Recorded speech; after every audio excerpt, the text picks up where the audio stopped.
back with another deep analysis on the next KOF game in line. This time I'll be reviewing one of my favorite spin-offs of the KOF series, the EX series, NeoBlood and Howling Blood. But before I begin with the first one, make sure to subscribe to this channel as there will be plenty of KOF content coming soon. I have been analyzing KOF games for quite some time now. So far I've analyzed KOF 94, 95, 96, 97, 98, 99, and even the 3 Game Boy Pocket games. So check those out if you haven't yet. But now, let's begin.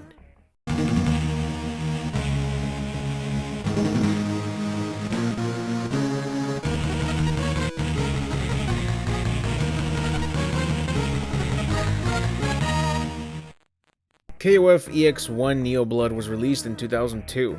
It was developed by Artoon and Playmore. It was published by Playmore, Sammy Studios, Marvelous Entertainment, Big Ben Interactive, and Majesco Sales. Let's see what characters were included in EX1 NeoBlood.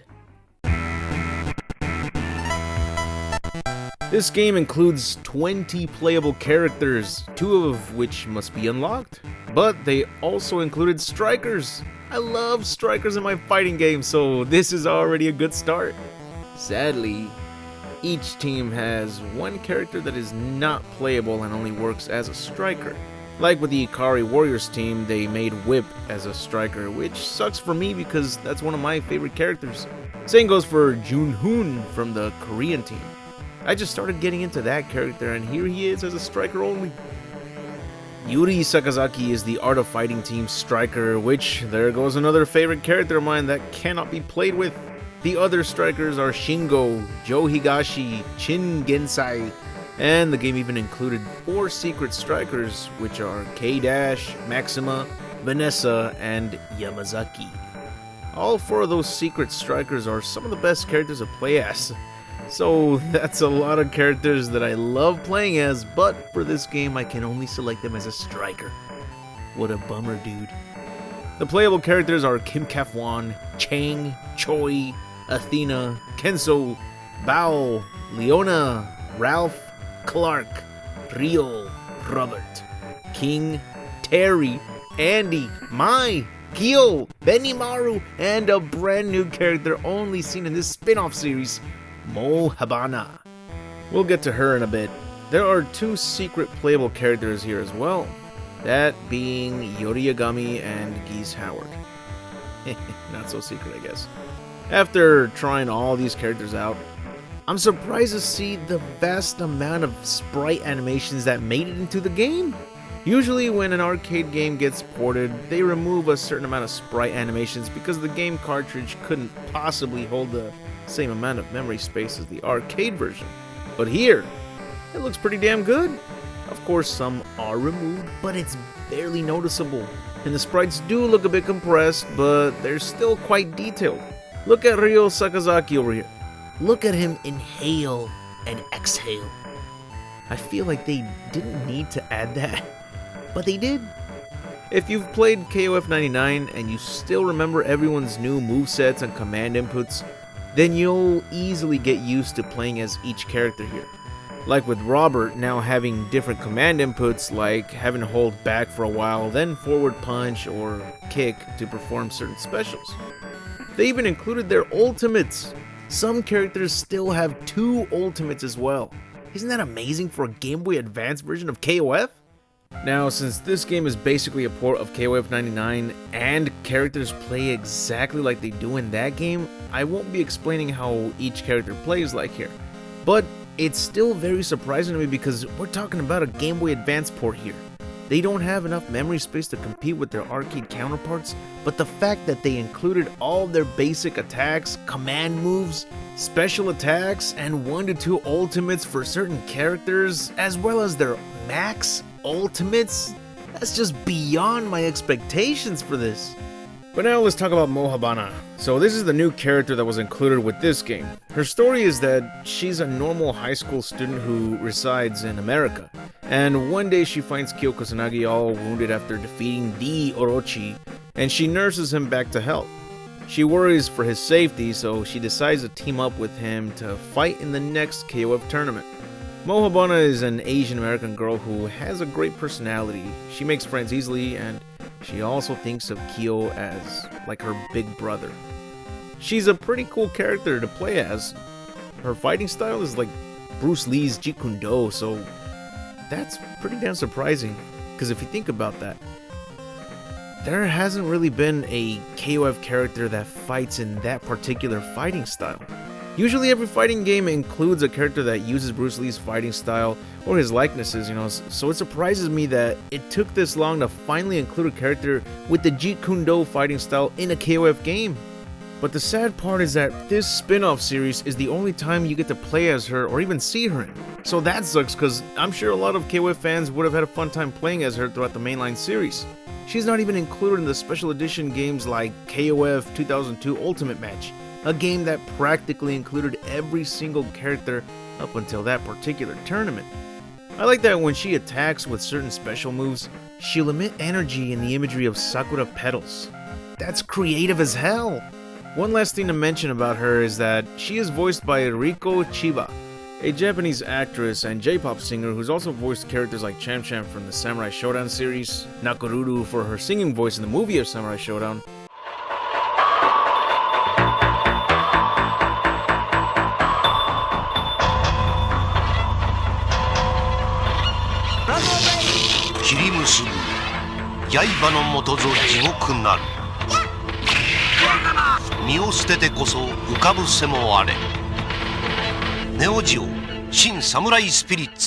and even Mai Shinonui's singing voice for the Image song Non-Stop One Way Love.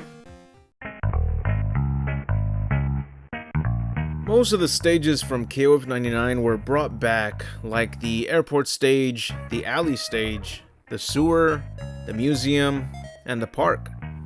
They couldn't include any weather changes due to the Game Boy Advance's limitations, but they did include 3 brand new stages.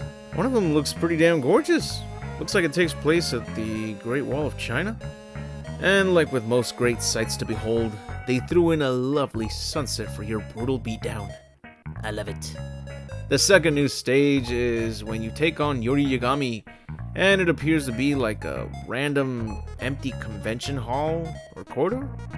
Not too bad, except for the fact that it's all blue. I don't know why they couldn't add some color to it. I'd get it if Yori was in his Orochi form, but he's not. And the third new stage appears when you take on Geese Howard. This is a badass looking stage. I love the inclusion of the statues in the back. They remind me of the Buddhist statue aliens from Gantz. This is the Geese Tower, as he calls it, which is his own building. I have to mention that because, like with all final boss fight locations in a KOF game, the area gets destroyed after defeating the final boss. So Geese is dumb enough to destroy his own building after losing, in hopes of killing his contestants? That's pretty damn petty and weak, Mr. Geese. Yup, as mentioned a couple seconds ago, the sub-boss for this game is Yori Yagami, regular old Yagami, not the Orochi form. So sadly, he's not exactly a challenge. I think he deals a slightly bit more damage than you do, but that's to be expected, especially if you have a team of 3 going up against him alone. But that doesn't change anything, since it feels just as easy to defeat him like it was with all the other AI opponents that led to this moment. But even though he fights alone without even a striker by his side, you have to beat him for 3 rounds. Same goes for the boss of the game, which, like I mentioned, is Geese Howard. Yep, that's the final boss of this game. And unfortunately, there's nothing special about Geese as the boss here either. He fights the same as he would if you played as him, and there's nothing overpowering about him. By now, everyone should just be like, oh, it's you. Am I early? Geese, are you gonna referee my boss fight? Wait, you're the boss? Tell me you at least have something up your sleeves. I'm not saying he should be like Heihachi and whip out a gun. I'm just saying he's gotta have something different to pose a threat with, right? Damn it, Geese. What the hell? How could you set up this exclusive KOF tournament with nothing new to offer and expect your contestants to not wipe the floor with you? Last time we saw this dude, he had 2 other bosses in his team and he would still get his ass kicked. So it's like, I want to fight him alone this time when before he would be there with Mr. Big and Krauser by his side? I think what they really should have done here was at least made Geese steal the Orochi power like he intended to, so we could at least fight him in a different form. Even if they just take his character sprite and recolor him, like with darker skin and made his eyes white, I'd be okay with that. Anything besides the same old balls that hasn't posed a threat since Real Bout Fatal Fury 2. So there's nothing to really point out as a weakness for any characters here, to be honest. Their difficulty is the same as every other AI character you fight in the arcade run. Even when I put the difficulty at its highest, which is the very hard difficulty, still, no one felt like a challenge. I got more competition from the AI opponents in the Game Boy version of KOF 96. The graphics may look a lot better here than the Game Boy versions of KOF 95 and 96, but surprisingly I had a better time playing the Game Boy version of KOF 96 than this Game Boy Advance spin-off of KOF 99. And that's just because the AI opponents really did feel like a challenge there, and it wasn't broken. It felt just as clean or smooth as you can say for this version. They're pretty damn equal in terms of giving us everything we wanted for a KOF portable game. And yeah, that's pretty much it. The Game Boy versions of KOF 96, even 95, they gave me a lot more of a challenge with the AI opponents than this one. This one, woo, far too easy. Luckily, as mentioned before, there are unlockables in this game, 4 strikers and 2 additional playable characters. The unlockable strikers are, as mentioned earlier, K-Dash, Maxima, Vanessa, and Yamazaki. K-Dash, Maxima, and Vanessa are unlocked by beating the game once with any team, and Yamazaki is unlocked by beating the game with Ryo on very hard difficulty. The 2 playable characters to unlock are Yuri and Geese, so it's not so epic, I guess. I kind of wish that we had to unlock Mohabana instead, because at least that way we got to unlock a brand new character. Both Yuri and Geese have been playable since they joined the KOF series, so it doesn't feel like a big deal to unlock them. And in order to unlock Yuri, you have to beat the game with the hero team, and beat the game with the Fatal Fury team to unlock Geese. So if you think about it, you can unlock everything in this game by beating the game a total of 3 times.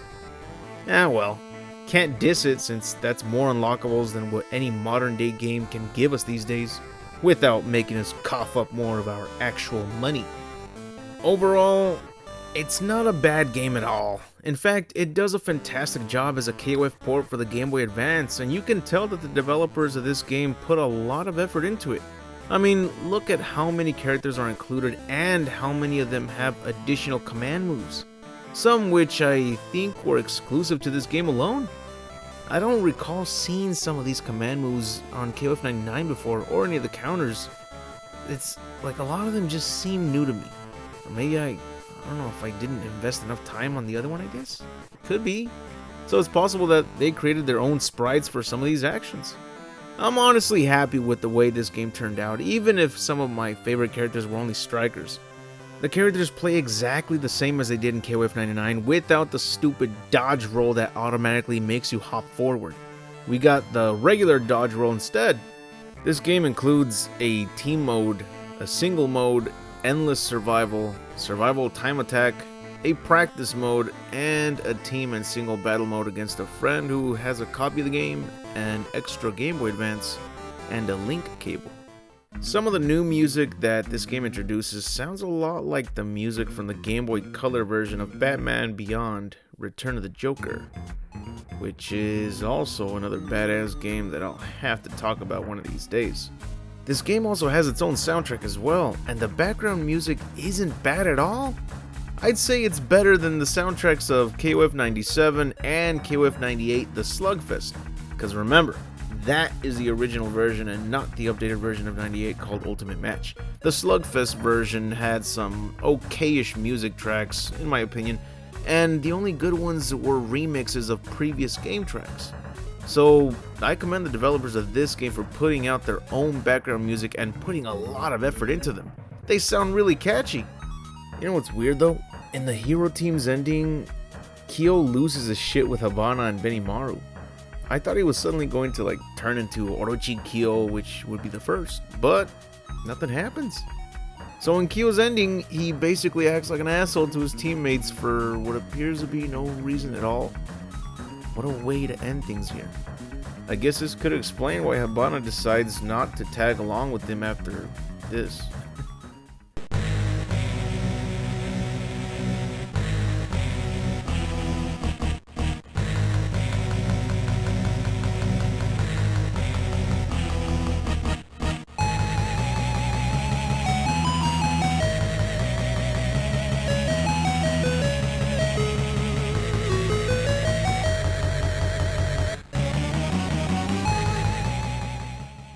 Every team ending is the same, no artwork included, just the teammates talking for a bit, followed up by Yori mentioning that he'll get Kyo one day, cause he secretly loves him.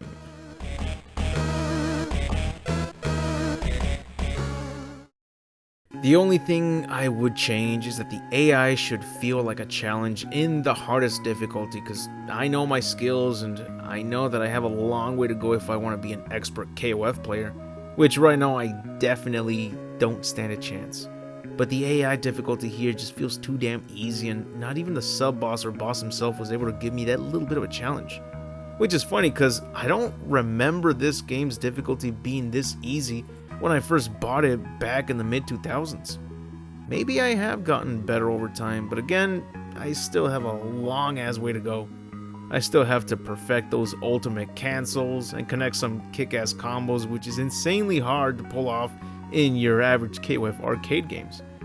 But if you just want to have a quick playthrough of a KOF spin-off, I'd recommend fans to play this game. Just start it at the highest difficulty.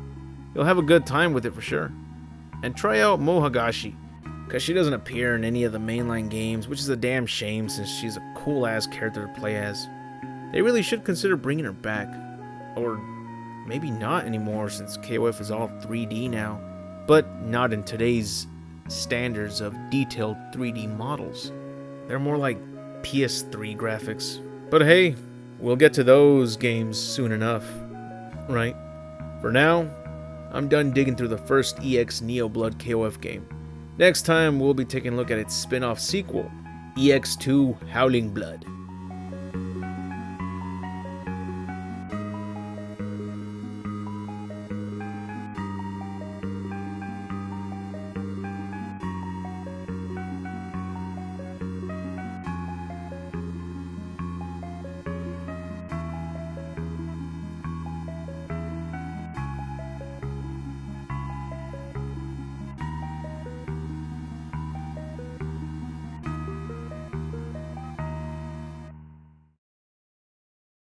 That's it for the video. Thank you all for taking the time to watch this video, and if you truly enjoyed it, be sure to leave a like and subscribe if you want to see more content from this jabroni. I cover lore videos, facts, movies, and game reviews, all based on my favorite franchises such as Resident Evil, The King of Fighters, Mortal Kombat, Celebrity Deathmatch, The Mask, Dragon Ball, The Terminator, TMNT, and more. I'd like to give a very special thanks to all my Patreon supporters. This video is for you, and I hope you like seeing your name at the end credits of this video. And if you too would like to see your name at the end of a new vid, be sure to join my Patreon, where you also get to receive exclusive videos and updates such as new art panels for my Resident Evil Outbreak comic that I'm working on. Anyways, I'll see you all in the next video, and remember to have an awesome day.